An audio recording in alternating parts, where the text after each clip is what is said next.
Prinsip konsistensi ya, konsistensi. Jadi kita harus berlatih, harus konsisten gitu ya.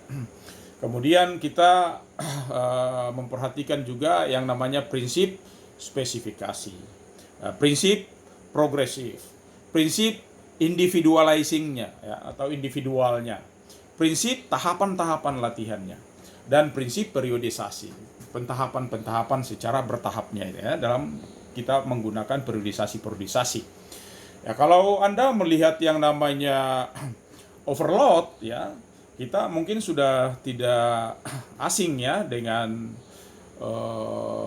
beban latihan yang kalau di dalam istilah olahraga itu sudah termasuk bukan sebagai teori ya, dia bukan sebagai prinsip tetapi merupakan hukum ya.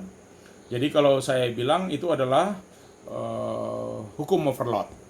Hukum overload ini bagaimana sebuah rangsangan diberikan, seseorang berlatih ya, dan ketika orang berlatih maka ada kelelahan di dalamnya ya, seseorang akan mengalami kelelahan dan dia butuh waktu untuk istirahat ya, dan ketika dia beristirahat yang cukup maka berikutnya dia akan mendapatkan kompensasi lebih dari waktu sebelum dia berlatih.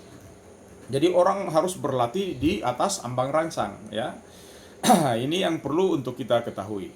Di prinsip overload ini, kalau Anda mau membuat beban Anda menjadi lebih baik atau lebih berat daripada waktu sebelum Anda berlatih kemarin, maka Anda juga perlu memperhatikan ya, apakah jangan sampai kalau dalam sebuah pembebanan latihan, kalau misalnya Anda berlatih terlalu ringan, otomatis dampak yang ditimbulkan juga sedikit. Otomatis orang memiliki kompensasinya sedikit. Kalau di bagian bawah sini, kita lihat yang warna kuning ini sebenarnya ditandai sebagai kompensasinya atau kompensasi lebihnya. Jadi kalau kita garis lurus di sini ini adalah garis kebugaran kita sebelum kita berlatih.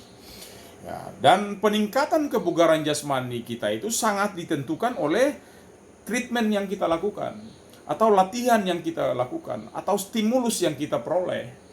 Jadi kalau rangsangan yang diberikan atau kita berlatih terlalu ringan, maka kompensasinya pun sedikit. Nah, Anda lihat di sini sedikit saja kalau garis yang putus-putus yang berwarna merah ini ya. Tapi kalau misalnya Anda berlatih juga terlalu berat, maka Anda juga tidak menjadi bugar-bugar. Ya.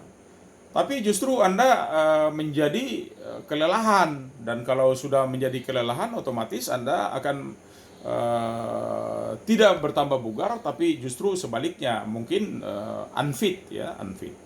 Nah, sehingga bentuk-bentuk latihan ini harus pembebanan daripada latihan yang akan kita lakukan itu harus kita ketahui secara baik, sehingga hukum overload ini ya bisa kita lakukan secara baik sesuai dengan teorinya ya. Ya. Dan kalau ini dilakukan terus-menerus, otomatis kita tahu ya, dilakukan tadi progresif itu ya. Dilakukan secara progresif menuju pada perbaikan yang optimal. Artinya kalau kita latihan hari ini terus kita berhenti lama ya, sampai minggu depan lagi baru kita berlatih lagi. Kemudian kita berhenti lama lagi sampai minggu depan lagi baru kita berlatih. Maka asas beban progresif itu tidak menuju pada perbaikan yang sesuai kita harapkan. Maka latihan itu yang sesuai dengan frekuensi itu tadi harus kita perhatikan. Oke lah, kalau kita bilang saya kepingin berlatih 3 kali dalam seminggu, ya kita harus berlatih 3 kali dalam seminggu ya. Kalau kita bilang berlatih 5 kali dalam seminggu, ya kita berlatih 5 kali dalam seminggu. Artinya kita konsisten di sana ya. Jadi perhatikan itu ya. Ada teori yang mengatakan orang latihan 1 kali dalam seminggu itu tidak membawa manfaat apa-apa ya. Kalau orang berlatih 2 kali dalam seminggu ya, itu dia tidak mendapatkan, tidak bisa meningkatkan, tapi hanya mempertahankan status kondisi kebugaran kita saja. Tapi kalau kita latihan 3 kali ke atas, itu adalah program-program yang kita gunakan untuk meningkatkan kualitas kondisi kebugaran kita, atau yang biasa kita gunakan untuk meningkatkan kualitas dari fisik kita. ya. Kalau Anda lihat dalam penyusunan periodisasi itu ada ya volume, intensitas, garis-garis yang harus kita lakukan, ya. Bagaimana pentahapan-pentahapan itu dilakukan berdasarkan hukum progresif ini. Jadi hukum progresif ini yang kemudian kita implementasikan masuk ke dalam program latihan kita. Jadi kalau program latihan kita yang turun naik itu biasanya orang menggunakan yang namanya undulating, ya. Tapi ada juga yang unundulating. Nah, jadi itu ya. Kemudian kalau misalnya kita mau menurunkan secara bertahap, itu dalam sebuah proses latihan itu biasanya dikatakan sebagai kita sampai pada yang namanya tapering, ya, atau kita menurunkan secara bertahap daripada proses latihan secara progresif tadi itu. Nah, ini bentuk-bentuk yang kalau kita ingin melakukan program latihan secara baik, ya. Kalau kita kembali pada prinsip spesifikasi tadi, ya kita harus lebih spesifik menentukan, ya. Dari komponen biomotorik yang banyak-banyak tadi, saya mau latihan apa hari ini? Apakah saya cukup latihan daya tahan saja? Daya tahan yang mana? Apakah daya tahan yang aerobik atau yang anaerobik? Silakan Anda memilih, ya. Beban-beban progresif Anda silakan menyesuaikan dengan teori yang sudah saya sampaikan tadi sesuai dengan hukum, ya. Dan tidak bisa disamakan antara program yang ditetapkan untuk si A itu dipakai untuk si B. Ya tentu saja tidak akan cocok, ya, tidak bisa cocok karena kita menganut prinsip individualizing itu. Artinya setiap orang, ya, berbeda dari apakah itu kualitas fisiknya, kondisi kebugarannya, ya, ataukah juga yang lain-lainnya. Sehingga program-program latihan boleh materinya sama, tapi otomatis baik intensitas, volume, repetisi, recovery antara si A, si B, si C, si D itu otomatis tidak bisa dilakukan secara sama, ya. Prinsip tahapan latihan juga harus kita berlakukan. Ya, dan kalau Anda mau membuat itu secara baik, jangan sampai orang pikir bahwa ya ini musim pandemi ini ya kita menghadapi PON tapi ya sudahlah, mungkin ada atlet-atlet yang dirumahkan atau nanti sebelum menuju ke PON rata-rata orang dikarantina supaya menyiapkan kualitas kesehatannya baik dulu baru diberangkatkan. Karena rata-rata banyak kontingen, ya saya lihat Satgas juga mulai bersiap-siap, ketakutan sendiri jangan sampai atlet-atletnya sudah tiba di Papua sana besok dalam rangka PON ke-20 sudah sampai di Papua, lalu ada yang menggunakan rapid dan segala macam bentuk tes yang otomatis ya siapa tahu, ya syukur-syukur kalau tidak ada niat buruk di dalamnya, tapi kalau misalnya terjadi benaran bahwa atlet-atlet yang sudah dikirim tidak bisa bertanding karena kena COVID dan seterusnya, ini maka otomatis saya tidak tahu apa yang akan terjadi, ya. Mungkin ada yang ngomel-ngomel, ada yang ngamuk-ngamuk, ya. Ya, mudah-mudahan saja tidak terjadi. Saya mendoakan semua kontingen yang juga nanti berangkat ini ya tetap saja fit, sehat, dijauhkan dari segala macam sakit sehingga mereka bisa bertanding juga secara baik, ya. Ya, ini yang tadi sudah dijelaskan. Yang berikut kita lihat manfaat dari kebugaran itu. Ya, kebugaran jasmani ini otomatis banyak sekali manfaatnya. Meningkatkan kemampuan jantung dan paru. Karena orang berlatih, ya banyak orang yang berlatih dengan tujuan yang juga boleh dikatakan tidak tepat. Banyak orang berlatih dengan membungkus badan dengan pakaian-pakaian parasut, ya.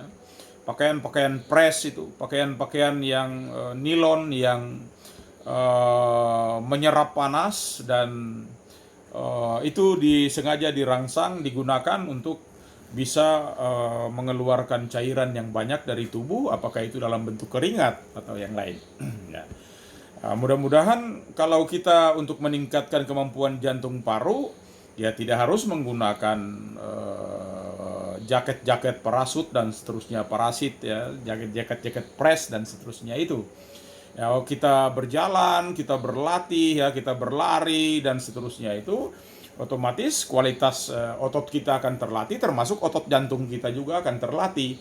Maka dengan demikian paru-paru atau paru kita juga akan terlatih sehingga secara menyeluruh menghasilkan metabolisme tubuh yang juga akan baik, ya. Kemudian manfaat lainnya menurunkan tekanan darah. Jadi kalau orang berlatih baik, otomatis tekanan darah kita menjadi rendah. Semakin orang terlatih, maka denyut nadi orang semakin rendah. Itu orang nanti bisa diukur dengan denyut nadi basal itu ya, denyut nadi bangun tidur itu. Ya. Kemudian juga mengurangi lemak dan kadar gula dalam tubuh. Ya, karena itu terjadi pembakaran. Ya, kita tahu glukosa itu kan setepung, ya, glukosa otomatis juga gula, gitu ya. Dan itu ketika kita berlatih, maka yang dibakar glukosa, ya, setepung dan segala macam, dan itu otomatis baik yang terkait dengan lemak atau kadar gula di dalam tubuh kita juga otomatis akan berkurang karena dibakar tadi itu. Ya. Juga memperbaiki bentuk tubuh. Jadi mungkin yang tadinya langsung menjadi langsing gitu ya. Jadi saya punya waktu berapa lama ya?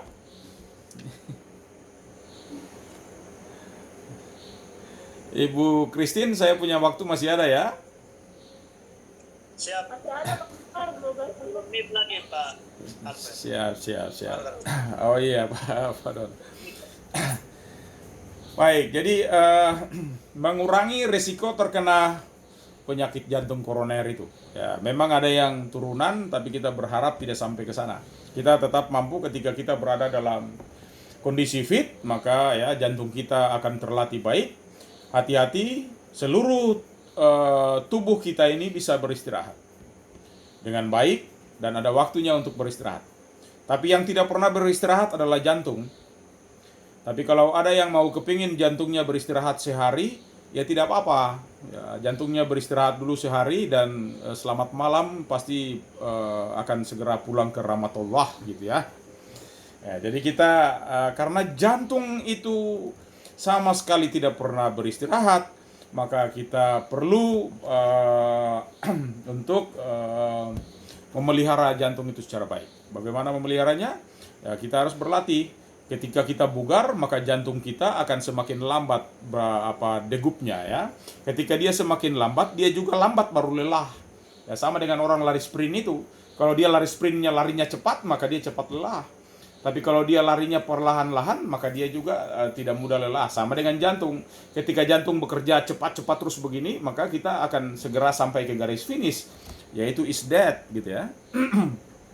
Tapi kalau kita mau jantung kita baik, ya marilah kita berlatih bersama-sama. Ya. Meningkatkan daya tahan tubuh. Kalau kita meningkatkan daya tahan tubuh kita baik, maka kualitas tubuh kita akan baik. Kita akan lebih tahan daripada mereka yang lain, tahan terhadap sakit ya dan juga yang lain-lain. Ya.